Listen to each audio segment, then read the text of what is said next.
क्या हुआ है, ये दर्दनाक वहशतनाक वाकया है। ये उन लोगों ने किया है जिन लोगों ने बंगाली औरतों की असमत दरी की, जो बंगालियों के कातिल है बिहारी।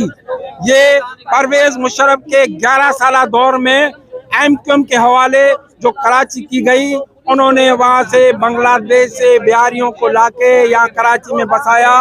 वो यहाँ डकैतियां करते हैं, वो यहाँ दहशतगर्दी करते हैं। तो हमारे मासूम नौजवान इंजीनियर, उनको एक मौलवी ने वह ऐलान किया। उसके ऐलान के बाद उन दहशतगर्दों ने, बंगाली के कातिलों ने, नमक हरामों ने जो वहशतनाक किया है, उनको मैं कहता हूँ उन दहशतगर्दों को तो सजा आए, लेकिन वहाँ के तमाशबीन और पुलिस जो बैठ के तमाशा देख रही थी, कोई मजामत नहीं कर रही थी। उनके सामने सारा हुआ है। उन पुलिस वालों को और वहाँ के एसएचओ को ऊपर वही एटीसी के केस करके अदालत में लाया जा रहे। उन दहशतगर्दों को, खासकर मौलवी को, सरेआम फांसी दी।